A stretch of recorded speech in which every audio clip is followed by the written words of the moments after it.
Alright, today we're changing out some airbags. Back here, I've already got this changed out, and you notice it's got this new plate, so normally you wouldn't do that, and I will show you why. So I'm going to get busy. These are what's called huck bolts, and so they can't be loosened, so you cut them off with a grinder. You got to cut them off with a torch. I'm going to cut them off with a grinder, and I'll get those ground off and everything, then I'll show you what I'm talking about. Okay, I finally got her out of there. So as you can see, one bolt in the bottom and then one bolt in the top is what holds an airbag in there as far as a Freightliner goes. And then you got this plate that goes through there. You can see I got the bolts cut out. And so here's the old bag. You can see it was due. It's the original one. So here's the new one. When I first got these, normally you don't need to change this out, and having huck bolts is no big deal. This just stays on the truck. You can see me. This just stays on the truck, and you just put a new bag in there, and it's real easy to change an airbag. Okay, so when I picked these up from the dealer, I said, "No, I won't need this plate. I just need the bags." And she goes, "Well, it goes with it." I said, "Okay." So didn't argue about it. I thought I'll just take it off and won't use it. And so I was going to go through the same procedure as I always have. But hopefully you can see this. What the deal is, it's what keeps that from spinning, these two little dimples here.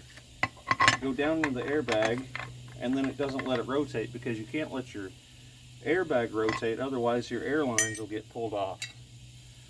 What the difference is they've changed this pattern, and so you can't reuse this plate or this spin. This old one's a lot wider than this one. I don't know why they've done that. See how that one locks in? So, and then I thought, okay, all right, we're getting into a lot bigger deal here, because now we got to buy all new bolts, all that deal. All right, no biggie. I'll cut them off. So this is the fitting that goes in the top of them. And I go to start threading it in. I'm like, man, it's just barely off. But I try and try, it will not go. So this is 1/4 inch pipe thread. Whatever this is just a teeny tiny bit smaller, so even though your fittings won't work. And I don't know if this is me, just happened to me, or this is how all Freightliner bags are now. Maybe all the new trucks are going to this style, so it'll make them kind of have their own deal, and you can't just switch airbags. I'm guessing that's probably why. Why else would they change this and this? That way you can't just slap somebody else's bag, and you kind of got to go with Freightliner with the new trucks. That's my guess. I don't know.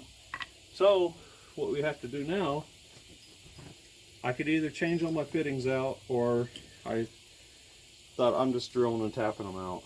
So 7/16 drill bit and 1/4 inch pipe tap, and so I've already got the back two finished, so that's what we're going to do now.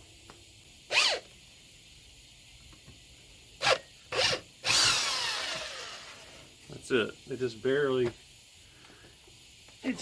too big, or too small, I mean.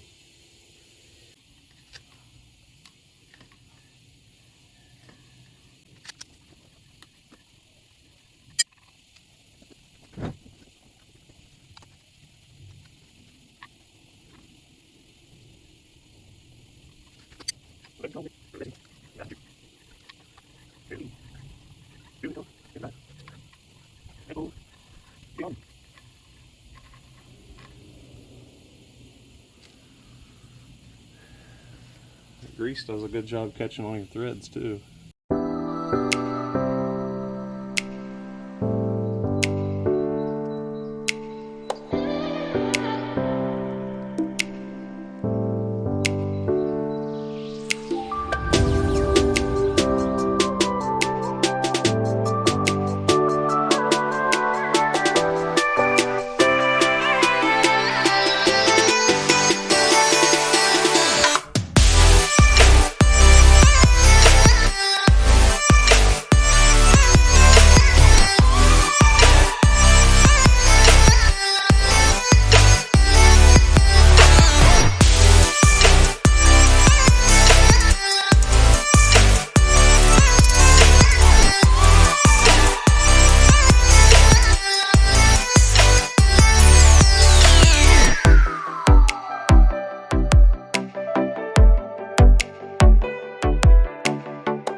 Alright, we're in beautiful Bald Knob, Arkansas.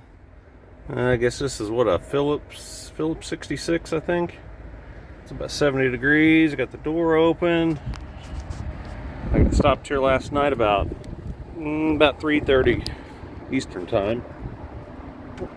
So I thought I'd show you what the airbags look like. Everything's holding air this morning after sitting for 10 hours, so that looks worse. I took a wire wheel and cleaned that as good as I could and painted it just before I put that bag on there. But anyway, there's the new one, and there's that crossbar. If you saw, I put on the Tribe website. Got it fixed. I had a heavy load on the trailer and I wanted to take the weight off of it for the weekend, and I gave it one more hunch and I felt something snap, and it snapped that bar in half. So I got that changed. We're back here at the back of the trailer. The other thing I changed, that top hinge right there, it broke in half. So I was back here checking to make sure nothing backed off. I didn't have any Loctite, so I just ran with them. And so yeah, I changed that top hinge. That was actually kind of a pain in the neck, especially with this tail on here, trying to get a ladder up there, and I couldn't get that bolt to go in the hinge. So let's check it out, see how she opens. Oh, much better. It really does. You can see I got a bunch of dirt for my feet, but that's what our load looks like. Well, you never know what these are going to look like. Last week, it was all the way, like I said, all the way to right here. When I opened up the door, a box almost fell out of it. And then this one's probably 3/4 full. So this is a pretty light load. So that's what the furniture looks like in there. I got a mess. My driveway, everything's melting off, you know, so there are all my little footprints all over the place. So on those, see, you know, the one nut that looks a little different, that's like an anti-theft thing. You got, like, I took a straight head screwdriver, and that's how you got to take it on and off.